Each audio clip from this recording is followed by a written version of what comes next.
ओम नमः शिवाय। दोस्तों, बहुत पुराने समय की बात है कि एक गांव में धर्मदत्त नाम का एक गरीब पंडित रहता था। धर्मदत्त का इस दुनिया में कोई नहीं था, इसलिए पेट भरने की उसे कोई विशेष चिंता नहीं रहती थी। किसी भी घर से उसे मुट्ठी भर आटा या चावल मिल जाता, जिसे बना करके वह अपना गुजारा कर लेता था। पंडित धर्मदत्त की जिंदगी इसी तरह से बीत रही थी। एक दिन वह विचार करने लगा कि धीरे धीरे मैं बुढ़ापे की ओर बढ़ रहा हूँ।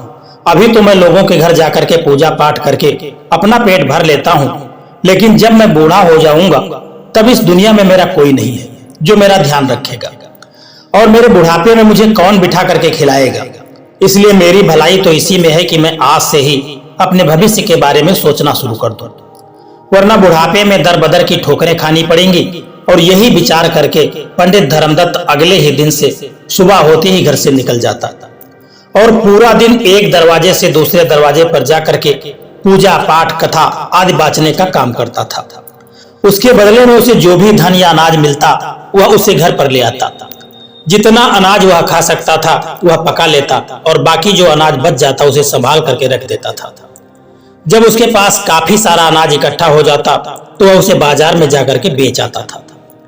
इसी तरह से बचत करते हुए कुछ ही महीने के बाद उसके पास हजारों स्वर्ण मुद्राएं इकट्ठी हो चुकी थी। लेकिन पंडित धर्मदत्त ने अपने कार्यों में कोई कमी नहीं आने दी। वह रोज यजमान के यहाँ पर जाता और पूजा पाठ करता। एक दिन की बात है कि वह किसी यजमान की तलाश करता हुआ एक दूसरे गांव में चला जा रहा था कि तभी उसने देखा कि एक बुढ़िया की दृष्टि पंडित जी पर पड़ी। तो वह बुढ़िया सोचने लगी, क्यों ना मैं इनसे ही हवन पूजन करवा लूं। हो सकता है कि यह बहुत ही कम पैसे में मेरा काम करने के लिए तैयार हो जाए। जैसे ही पंडित जी बुढ़िया के घर के सामने से निकले, बुढ़िया ने जोर से आवाज लगा के कहा कि पंडित जी महाराज, जरा एक क्षण के लिए मुझ बुढ़िया की भी सुनते जाइए।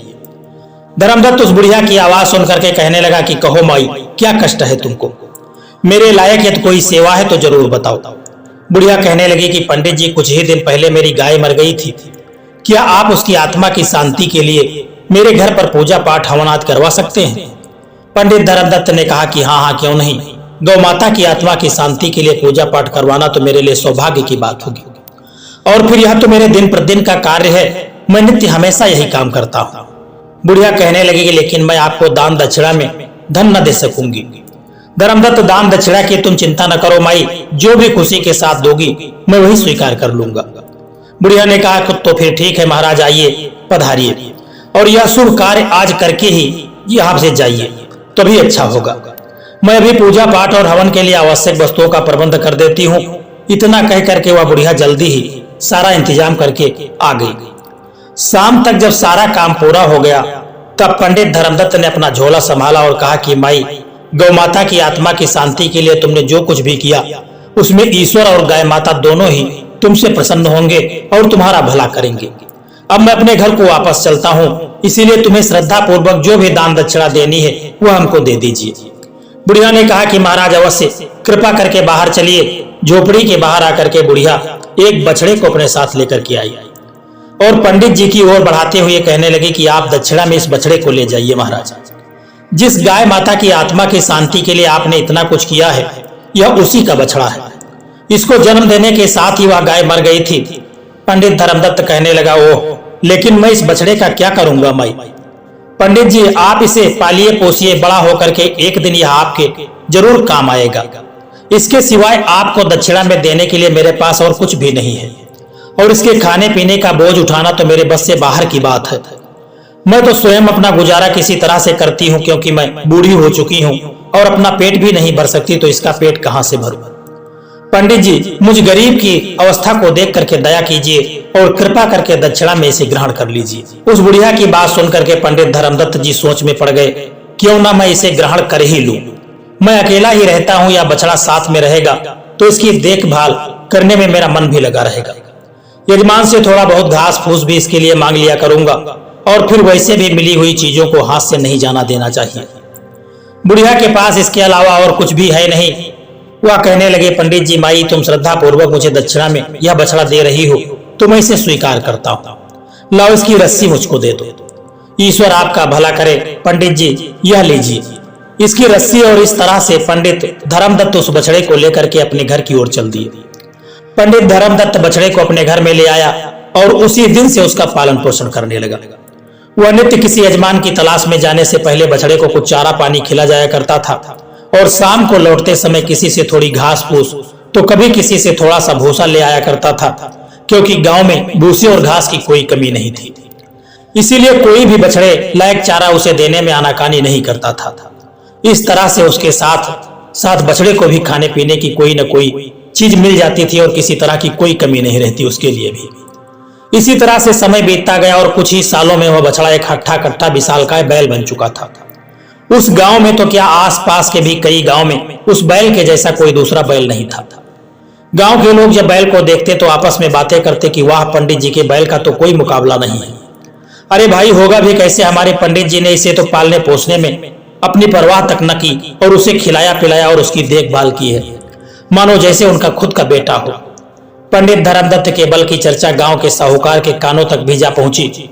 साहूकार पशुओं की खरीद बिक्री का काम करता था। उसके पास एक बहुत ही बड़ी पशुशाला थी जिसमें गाय, भैंस, ऊंट आदि के अलावा कई तरह के जानवर और भी थे। जब उसे पता चला कि धर्मदत्त के बैल का सानी पूरे गांव में तो क्या पूरे राज्य में नहीं है, तो मन ही मन उसने बैल को खरीदने का निश्चय कर लिया। वह पंडित धर्मदत्त के पास पहुंचा और बैल को खरीदने की बात कहने लगा, परंतु धर्मदत्त ने यह कहकर के मना कर दिया कि वह बैल को अपना पुत्र मानता है, इसलिए वह बैल बिकाऊ नहीं है।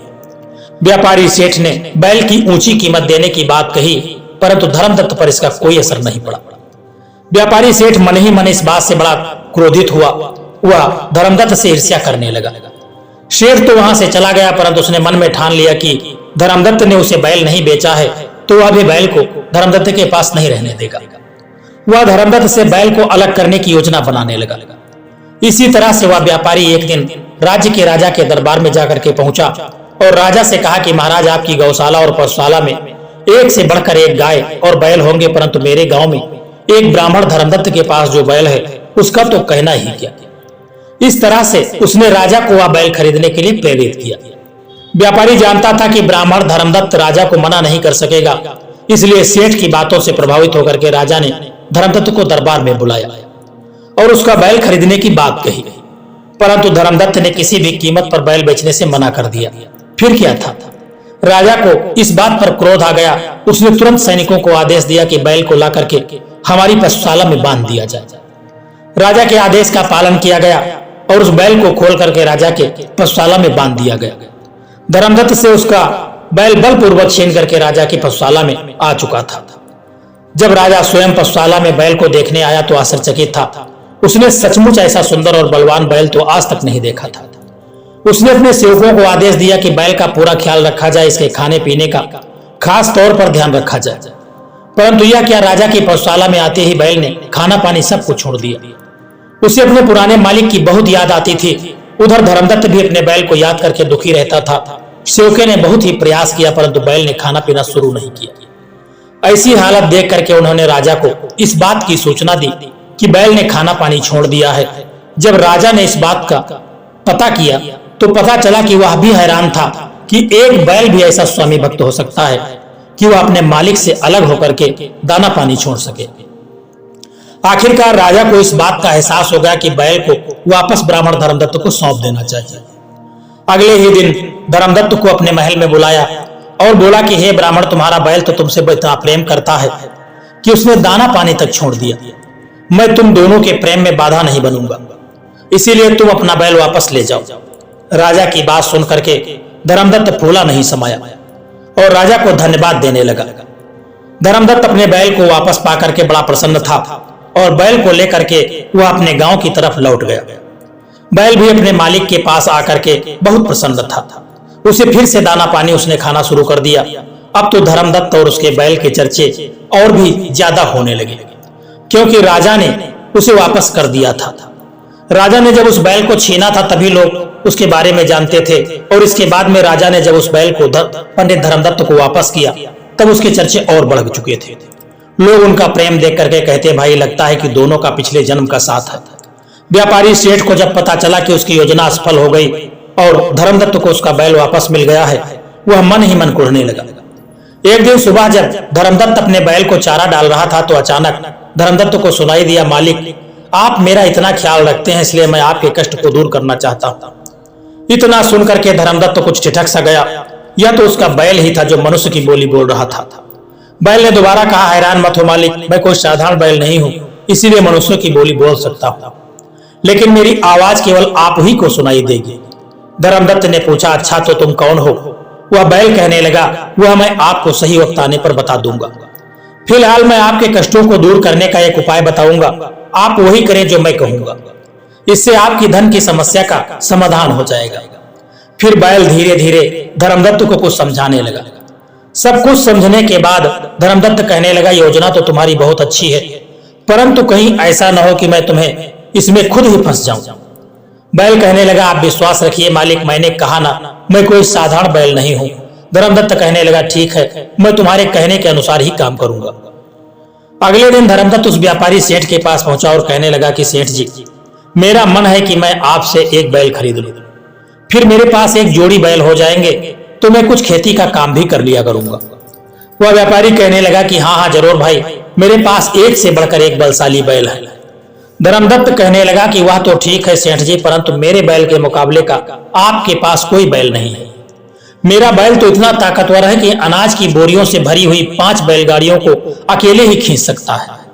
सेठ कहने लगा, भाई धर्मदत्त, माना तुम्हारा बैल ताकतवर है, परंतु इतनी डींगी मत हाथा। तुम जो कहते हो वह असंभव है। अकेला बैल 5 लदी हुई बैलगाड़ियों को कैसे खींच सकता है? खींचना तो दूर की बात, वह हिला भी नहीं सकेगा। इतना घमंड अच्छा नहीं है। धर्मदत्त कहने लगा कि सेठ जी, मेरी बात पर विश्वास न हो तो शर्त लगा लो, मुझसे बोलो, है मंजूर? सेठ मन ही मन विचार करने लगा, यह ब्राह्मण तो आज खुद ही कंगाल होने के लिए हमारे पास आ गया, जो एक असंभव सी शर्त लगा रहा है। बच्चों को इसी के जाल में ऐसा फंसाऊंगा कि याद रखेगा। सेठ कहने लगा कि ठीक है, तो शर्त यह रही कि अगर तुम्हारे बैल ने यह कारनामा कर दिया तो मैं तुम्हें 2000 स्वर्ण मुद्राएं दूंगा, और अगर वह नहीं कर पाया तो तुम्हें 15,000 स्वर्ण मुद्राएं के साथ में अपना बैल भी देना होगा। बोलो मंजूर है? धर्मदत्त ने कहा, ठीक है, शर्त पक्की हुई, और 2 दिन के बाद पूरे गांव के सामने मेरा बैल यह कारनामा करके दिखाएगा। जब 2 दिन बीते तो पूरे गांव में यह बात फैल चुकी थी। ठीक 2 दिन के बाद एक खुले मैदान में अनाज से भरी हुई 5 बैलगाड़ियां लाई गई। सभी बैलगाड़ियों को एक एक के पीछे जोड़ दिया गया और धर्मदत्त के बैल को उनके आगे जोड़ दिया गया। लोगों की भीड़ यह कारनामा देखने के लिए बड़ी उत्सुक हो रही थी। सभी की आंखें उस बैल पर गड़ी हुई थी। बैल ने जोर लगाना शुरू किया, परंतु गाड़ियां तो अपनी जगह से टस से मस नहीं हुई। यह देख करके सेठ मन ही मन बड़ा प्रसन्न हुआ। अभी कुछ ही समय बीता था कि बैल ने एक बार फिर से पूरी ताकत लगाई। इस बार तो जैसे चमत्कार ही हो गया। बैल ने 5 गाड़ियों को खींचा और 1 कोस दूर तक खींच करके ले चला गया। यह देख करके लोगों ने दांतों तले उंगलियां दबा ली। सभी बैल की ताकत की वाहवाही करने लगे। सभी के सामने सेठ ने बड़ी ही दुखी मन से 2000 स्वर्ण मुद्राएं धर्मदत्त को दे दी। स्वर्ण मुद्राओं की थैली लेकर के धर्मदत्त अपने घर आ गया, परंतु मन ही मन सेठ को बड़ा क्रोध हो रहा था। उसी रात को सेठ अपने कुछ लठैतों को भेज करके धर्मदत्त के आंगन में आ धमका और वे लोग डंडों से बैल को पीटने लगे। शोर शराबा सुन करके जब धर्मदत्त बाहर आया तो देखा कि सब के सब लठैत और सेठ जमीन पर जख्मी हालत में पड़े हुए हैं। धर्मदत्त समझ चुका था कि उसके बैल ने इन सबको अच्छा सा सबक सिखा दिया है और अपने सींगों से मार मार करके उनका कचूमर निकाल दिया है। वे लोग गिरते पड़ते वहां से भाग खड़े हुए। धर्मदत्त ने प्यार से अपने बैल के सिर पर हाथ फेरा और कहने लगा, बेटा आज तुम मुझे सच सच बताओ कि तुम कौन हो। उस बैल ने कहा कि मालिक, मैं आज आपको सारी बात सच सच बताता हूं, आप ध्यान से सुनना। पिछले जन्म में मैं एक पंडित था और भगवान शंकर का परम भक्त था, परंतु जब मुझसे एक ऐसा अपराध हो गया जिसकी वजह से मुझे इस जन्म में बैल का शरीर मिला। मैं पंडिताई करके अपना जीवन निर्वाह करता था। मुझे एक दिन एक गाय का दान के रूप में मिली और गाय के साथ उसका बछड़ा भी था।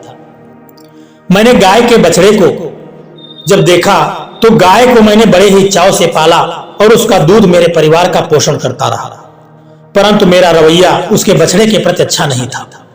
मैं उसके बछड़े को गाय का दूध बहुत ही कम पीने देता था तथा सारा दूध निकाल करके अपने बच्चों को पिला देता था, जिसका परिणाम यह हुआ कि वह बछड़ा बहुत ही कमजोर हो गया और बीमार रहने लगा। एक दिन उस बेचारे बछड़े की मृत्यु हो गई। मैंने मरे हुए बछड़े को खेत में गाड़ दिया परंतु बछड़े के मरते ही गाय ने भी उसके दुख में दाना पानी छोड़ दिया और कुछ ही दिनों में गाय की भी मृत्यु हो चुकी थी। इन दोनों निर्दोष जानवरों की मृत्यु का पाप मेरे सिर पर चढ़ गया, जिसका परिणाम यह हुआ कि मुझे इस जन्म में एक बछड़े का रूप लेना पड़ा। और आगे की कहानी तो आप जानते ही हैं कि मैं कैसे आपके पास पहुंचा। मैं आपके पास पहुंच गया और अपने पापों का प्रायश्चित मैं इसी तरह से कर सकता हूं कि आप जैसे दयावान और परोपकारी ब्राह्मण की सेवा और सहायता करूं, क्योंकि आपने बिना किसी स्वार्थ के मुझे पाला पोसा और एक पुत्र की तरह प्यार किया। शायद वह महापाप करने से पहले मैंने कुछ पुण्य कर्म किए होंगे, जिसके कारण मैं अपने पिछले जन्म के बारे में जानता हूं और मनुष्यों की बोली बोल सकता हूं। और यह भगवान शिव की भक्ति का ही परिणाम है कि मैं इतना शक्तिशाली बन गया हूं। इस जन्म में मैं आपकी सेवा करके पाप मुक्त हो जाऊंगा। सारी बात जान करके पंडित धर्मदत्त की आंखों में आंसू आ गए। इस घटना के बाद उस व्यापारी सेठ ने दोबारा कभी धर्मदत्त को परेशान करने की हिम्मत नहीं जुटाई। धर्मदत्त और उसका जो प्यारा बैल था वह पिता पुत्र की तरह अपना जीवन बिताने लगे। दोस्तों, यह प्यारी सी कहानी आपको कैसी लगी है, एक प्यारा सा कमेंट करके जरूर बताना। और यदि वीडियो आपको अच्छा लगा है, पसंद आया है, तो इस वीडियो को लाइक शेयर करना और चैनल को सब्सक्राइब करने की भी कृपा कर देना। जय श्री कृष्णा, राधे राधे।